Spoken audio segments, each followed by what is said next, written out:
नमस्कार विद्यार्थी मित्रांनो. मागच्या सेशनमध्ये आपण गुढीपाडवा हा सण बघितला होता.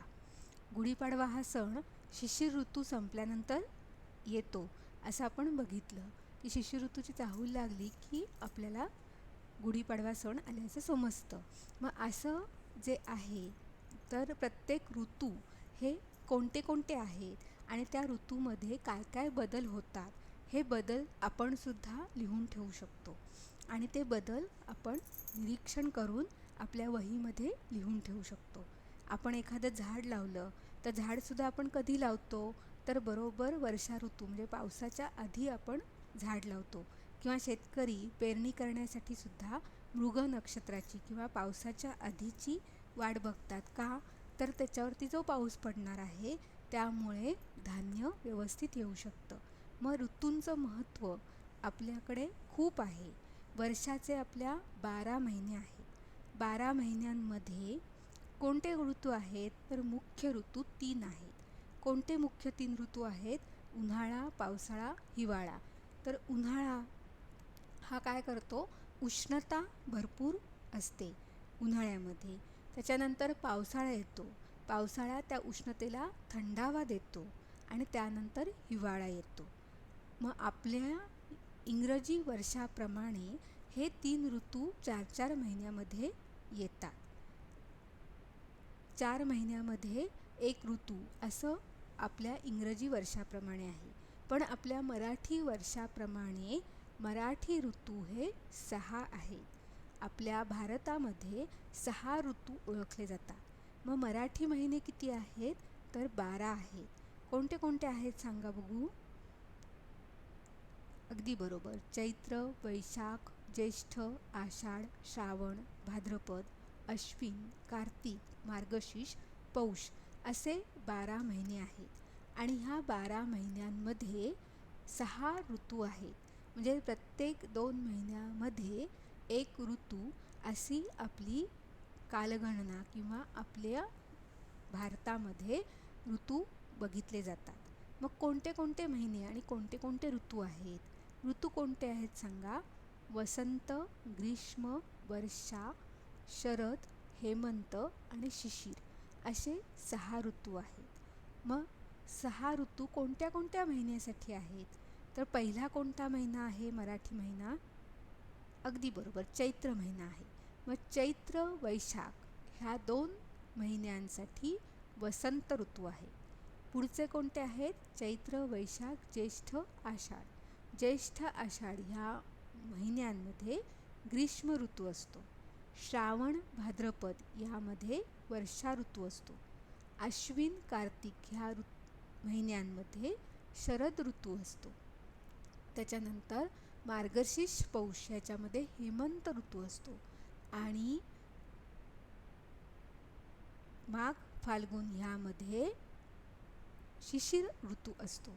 अशा प्रकारे आपल्या वर्षाचे 12 महिने, मराठी वर्षाचे 12 महिने आणि 12 महिन्यामध्ये प्रत्येक 2 महिन्यानुसार एक ऋतू असं आपलं कालचक्र आहे किंवा आपण मराठी कालगणनेमध्ये आपण असं मानतो.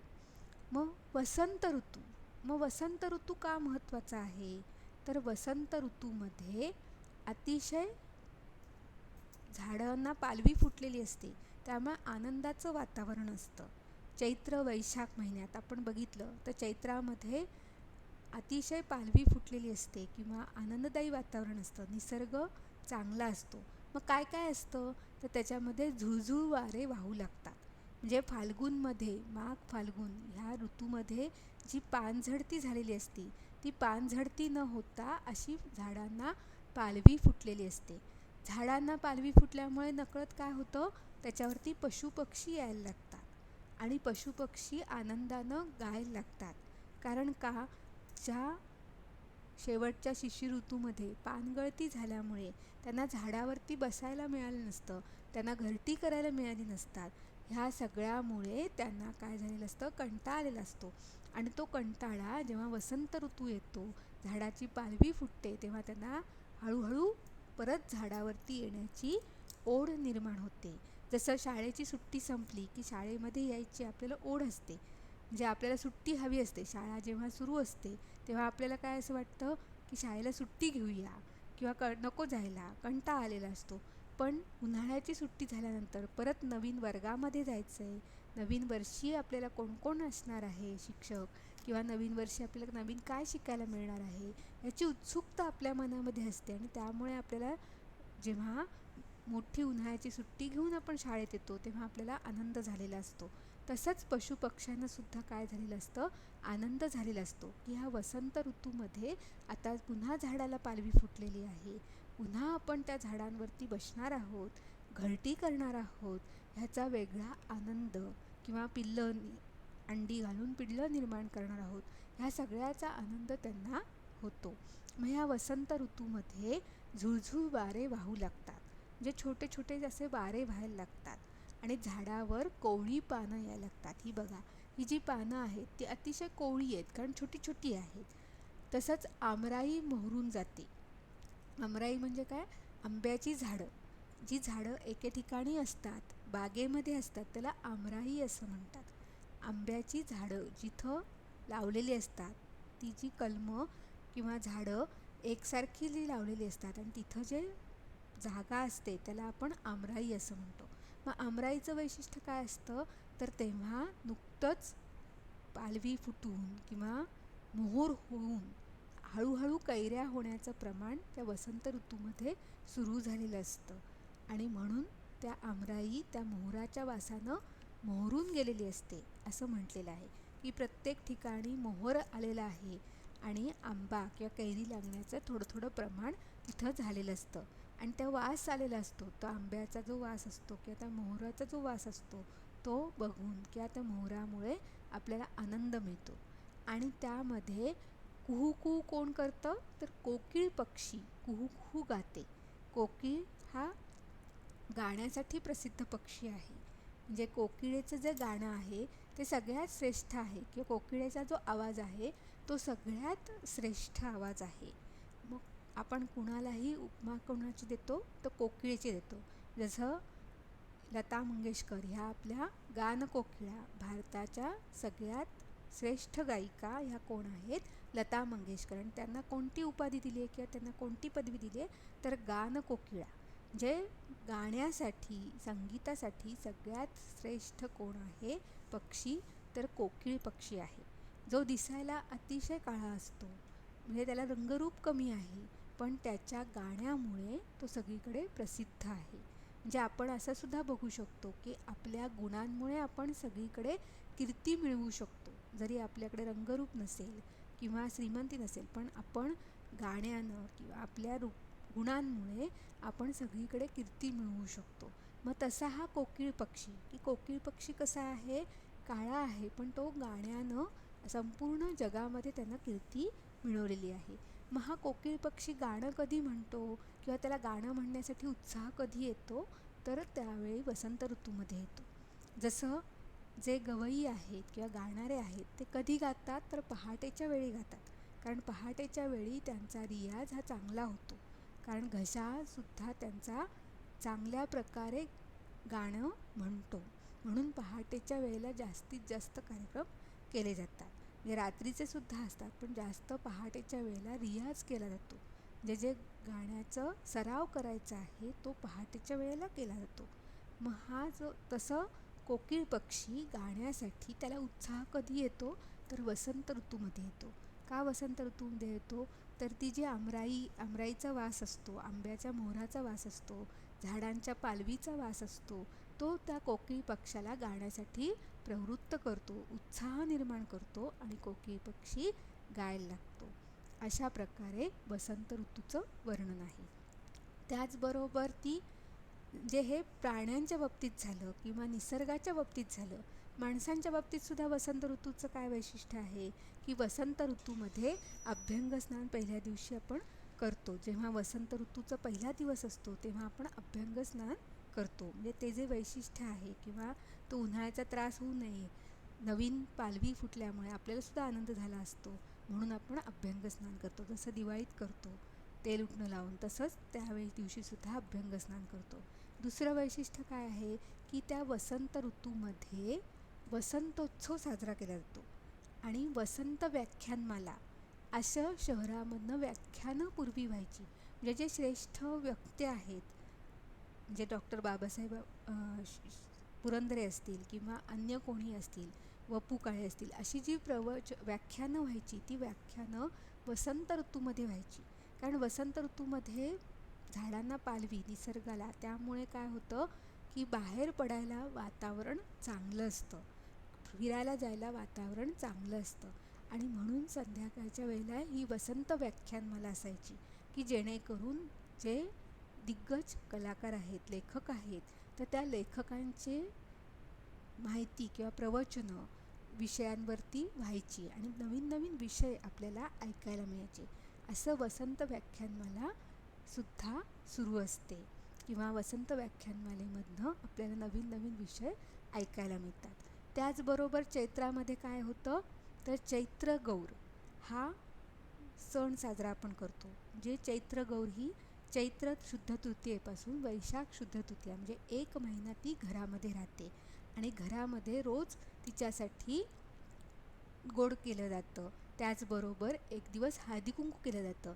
मग त्या हळदी कुंकाला सुद्धा काय दिलं जातं तर डाळ पन्ह म्हणजे आंब्याचं सरबत किंवा कैरीचं सरबत, ते दिलं जातं. का दिलं जातं तर त्यावेळेला जी उष्णता हळूहळू निर्माण झालेली असते, हवेमध्ये हळूहळू उष्णता यायला लागलेली असते, त्याचा त्रास होऊ नये म्हणून कैरीचं सरबत दिलं जातं. त्याबरोबर डाळ दिली जाते, चण्याची डाळ दिली जाते आणि त्याचबरोबर काकडी दिली जाते थंडावा येण्यासाठी आपल्या शरीराला. आणि संध्याकाळच्या वेळेला फिरायला जावं म्हणून ते दिलेलं असतं. हळदी कुंकू पण असतं आणि त्याचबरोबर फिरणं पण व्हावं, स्त्रियांचं फिरणं व्हावं. कारण पूर्वीच्या काळी स्त्रियांना बाहेर पडण्याची जास्त परवानगी नव्हती. मग त्यांचं फिरणं कसं व्हावं म्हणून हे हळदी कुंकू ठेवलेलं असायचं की त्या हळदी कुंकामधनं त्यांच्या आरोग्याचा पण विचार आहे की त्या ऋतूला कोणता आरोग्याला मिळणार आहे किंवा कोणतं अन्न मिळणार आहे म्हणून ते ठेवलं जायचं. आणि अशा प्रकारे वसंत ऋतू साजरा केला जातो. आता त्याच्यानंतर पुढचे 2 महिने कोणते आहेत, ज्येष्ठ आषाढ.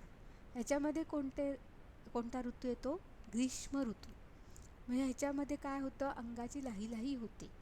का तर उष्णता वाढलेली असते, सूर्य आभाळात तापू लागतो, त्यामुळे अंगाची लाही होते.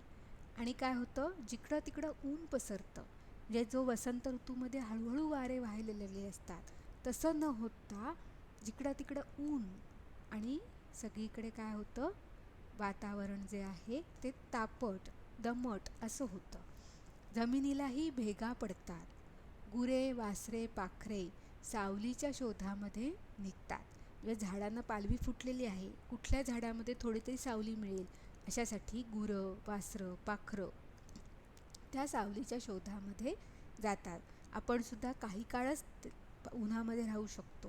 मग आपण सुद्धा घरामध्येच जास्तीत जास्त थांबणं, जास्तीत जास्त प्रयत्नपूर्वक घरामध्ये थांबतो, घरामधले खेळ खेळतो किंवा त्या जमिनीच्या त्या उष्णतेचा आपण प्रतिकार करण्याचा प्रयत्न करतो. मग जेव्हा असं जमीन तापते, ते जमीन तापल्यानंतर काय होतं, त्या ग्रीष्म ऋतूनंतर वर्षा ऋतू येतो. तो कधी येतो, श्रावण भाद्रपद ह्या महिन्यामध्ये वर्षा ऋतू येतो. म्हणजे पाऊस पडायला लागतो. मग पाऊस पडण्यासाठी काय होतं, जमीन इतकी तापलेली असते की ते ढग जे बाष्प होतं, त्या तापलेल्यामुळे काय होतं, आभाळात ढग गडगडायला लागतात. ढग गडगडतात तसं काय होतं, विजांचा कडकडाट होतो, म्हणजे लखलखाट होतो, आकाशामध्ये विजा चमकायला लागतात. आणि असं झाल्यानंतर म्हणजे काळे ढग जमले आकाशामध्ये किंवा ते ढग गडगडायला लागले, आवाज करायला लागले, विजा चमकायला लागल्या की आपण काय म्हणतो, आज पाऊस येणार. मग सरीसरींनी काय होतं, पाऊस पडायला लागतो आणि आकाशातले ढग पळून जातात. म्हणजे जे काळे ढग निर्माण झालेले असतात ते ढग निघून जातात आणि तिथं काय होतं, पाऊस पडायला लागतो. आणि पाऊस पडल्यामुळे हे जे तापलेलं वातावरण असतं, जमिनीला ज्या भेगा पडलेल्या असतात, ती जमीन आनंददायी होते. ते जो वास असतो तो वाससुद्धा एकदम छान असतो. पहिल्या पावसाचा ओल्या मातीवरती, म्हणजे पहिल्यांदी माती ओली होते, उष्ण तापलेली माती जेव्हा पाऊस पडल्यानं ओली होते तेव्हा जो वास येतो तो पण खूप छान असतो. मग अशा प्रकारे वर्षा ऋतू असतो. त्या वर्षा ऋतूमध्ये काय होतं, आधी ढग गडगडतात, नंतर विजांचा लखलखाट होतो आणि मग शेवटी पाऊस पडतो. आणि पाऊस पडायला लागला की जे काळे ढग जमलेले असतात ते निघून जातात आणि जमिनीला ह्या ज्या भेगा पडलेल्या आहेत किंवा सावलीसाठी ग्रीष्म ऋतूंमध्ये जे उष्णता निर्माण झालेली असते त्याच्यावरती थंड पाण्याचा शिडकावा कोण करतं, वर्षा ऋतू करतो आणि आपल्याला पाऊस बघायला मिळतो. आता पुढचा ऋतू कोणता आहे तर शरद ऋतू. शरद ऋतू हा कधी असतो, अश्विन आणि कार्तिक महिन्यात असतो. म्हणजे शरद ऋतूमध्ये वातावरण कसं असतं तर सगळीकडे हिरवीगार कुरणं दिसायला लागतात. कुरणं म्हणजे शेतजमीन, त्याला आपण कुरणं म्हणतो. जिथं गवत उगवतं त्याला कुरण असं म्हणतात. कुरणामध्ये काय असायचं, गुरांना चरायला पाठवत असत.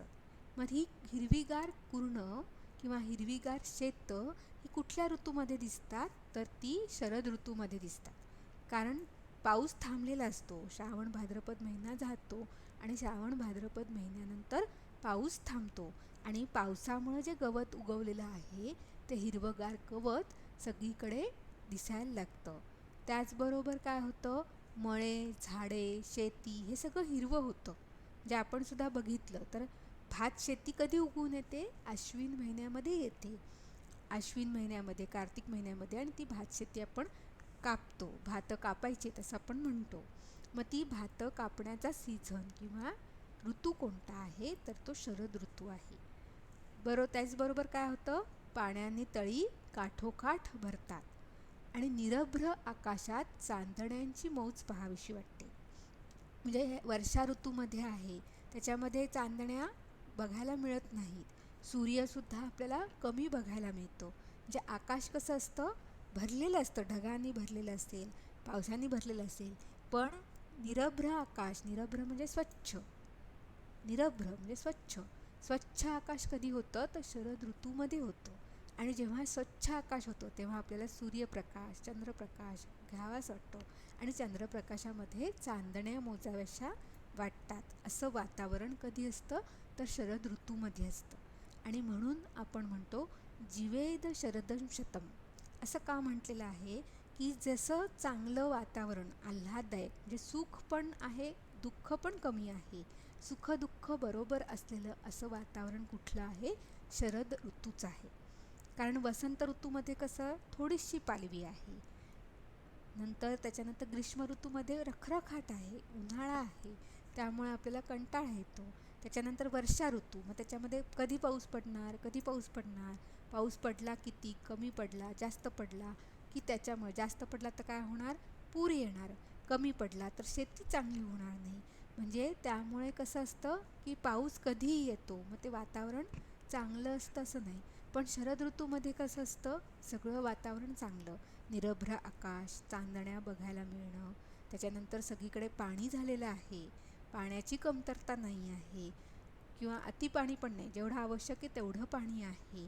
पुन्हा शेतं हिरवीगार झालेली आहेत, हिरवीगार कुरणं असल्यामुळे काय होतं, गाई गुरांना चारा भरपूर प्रमाणामध्ये आहे. म्हणजे त्यांना चारा आणून घालायला पाहिजे अशी स्थिती नाही आहे, तर तिथं गुरांना चारा खाण्यासाठी सोडलं तर गुरं भरपूर चारा खाऊ शकतात. कारण का, हिरवीगार कुरणं आहेत.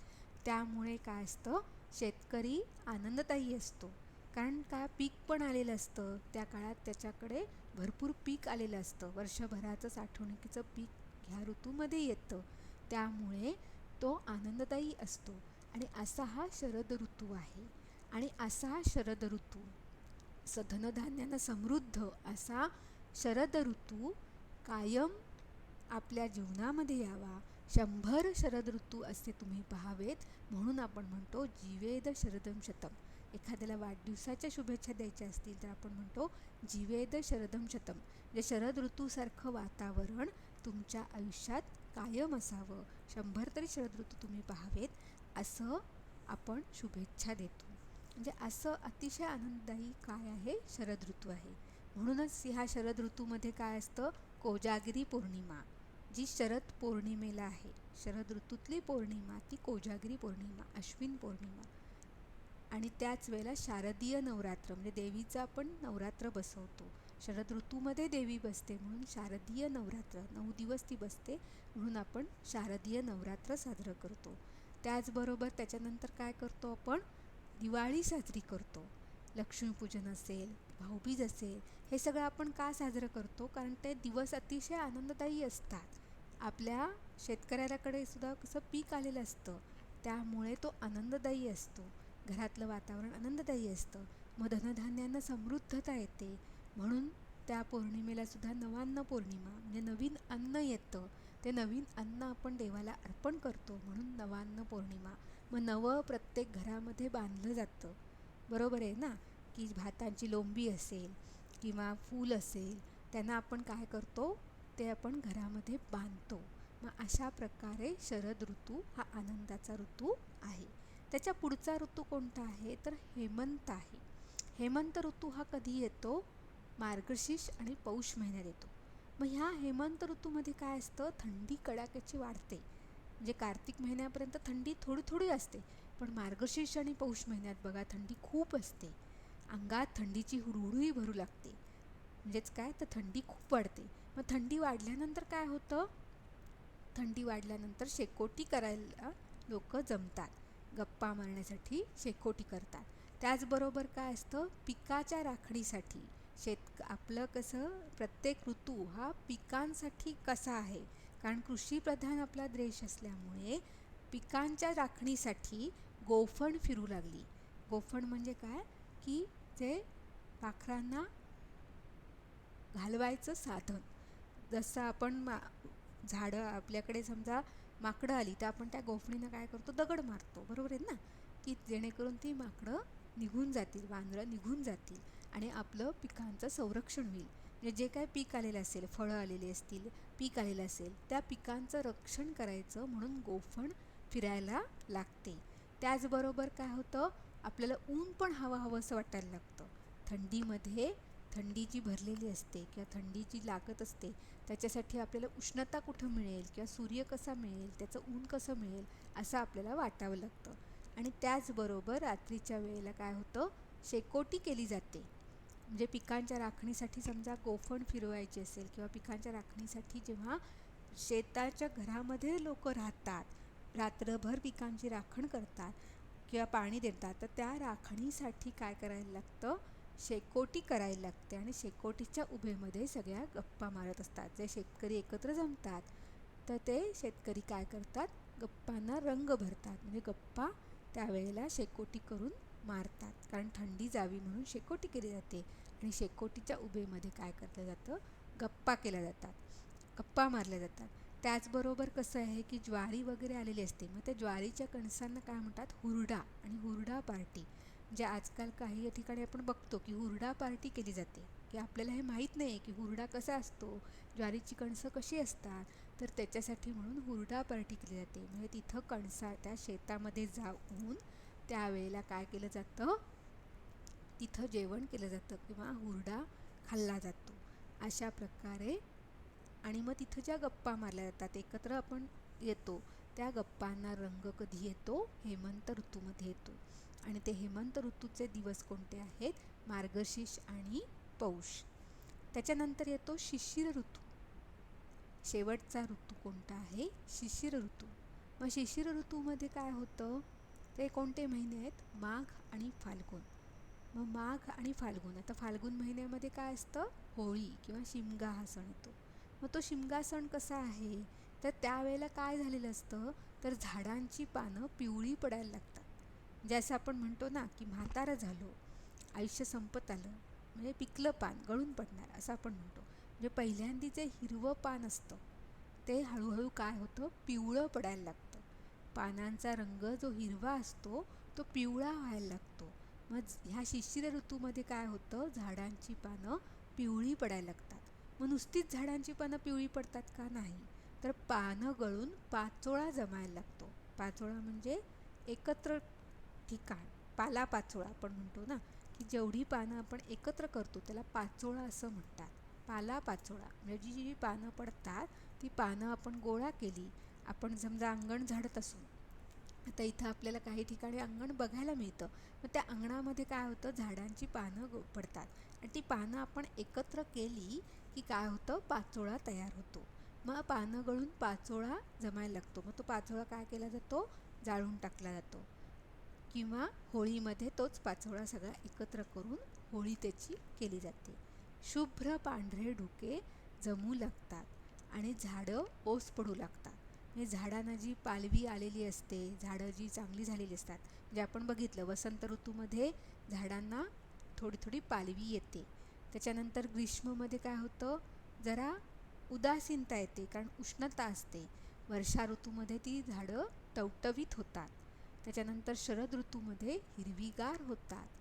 हेमंत ऋतूमध्ये सुद्धा थोडं थोडं त्याचं हिरवाचं प्रमाण पडून पिवळ्याकडे व्हायला लागतं आणि शिशिर ऋतूमध्ये ती पूर्ण पिवळी पडून काय होतं, गळून पडतात.